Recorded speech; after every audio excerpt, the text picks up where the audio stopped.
جماعت اسلامی ہند کے مرکزی دفتر میں امیر جماعت اسلامی ہند سید سعادت اللہ حسینی کے ہاتھوں وقف ہیلپ ڈیسک کا افتتاح عمل میں لایا گیا۔ یہ ہیلپ ڈیسک حکومت کی جانب سے جاری کردہ امید پورٹل پر وقف جائیدادوں کی تفصیلات اپلوڈ کرنے اور رجسٹریشن کے عمل میں تیزی لانے کے مقصد سے قائم کی گئی ہے۔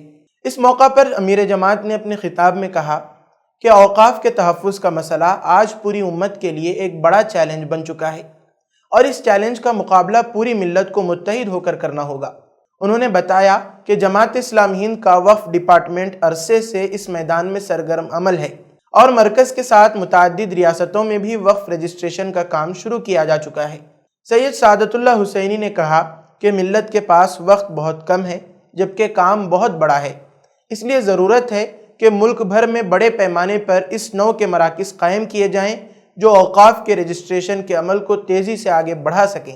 انہوں نے کہا کہ سپریم کورٹ کے عبوری فیصلے کے بعد یہ ناگزیر ہو گیا ہے کہ وقف جائیدادوں کی دستاویزات کو وامسی پورٹل پر اپلوڈ کر کے رجسٹریشن کے عمل کو جلدی مکمل کیا جائے تاکہ مقررہ مدت کے اندر یہ کام پایۂ تکمیل کو پہنچ سکے۔ امیر جماعت نے واضح کیا کہ رجسٹریشن کا مطلب یہ نہیں کہ غیر منصفانہ وقف ترمیمی قانون کے خلاف جدوجہد ختم کر دی جائے۔ ان کا کہنا تھا کہ رجسٹریشن کے ساتھ ساتھ اس کالے قانون کے خلاف قانونی جدوجہد بھی بھرپور انداز میں جاری رکھی جائے گی۔ وقف ہیلپ ڈیسک کے کوارڈینیٹر انعام الرحمن خان نے ہیلپ ڈیسک کا تعارف کراتے ہوئے بتایا کہ اوقاف کے ڈاکومنٹیشن کا کام آسان نہیں ہے اور امید پورٹل پر دستاویزات اپلوڈ کرنے میں متعدد مشکلات درپیش ہیں۔ انہی چیلنجز کو مد نظر رکھتے ہوئے وقف ہیلپ ڈیسک کی شروعات کی گئی ہے۔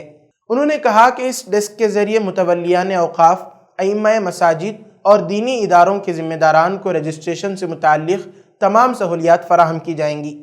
انعام الرحمن نے مزید بتایا کہ جماعت اسلامی ہند نے اوقاف کے رجسٹریشن کو یقینی بنانے کے لیے تنظیمی سطح پر وسیع بندوبست کیے ہیں۔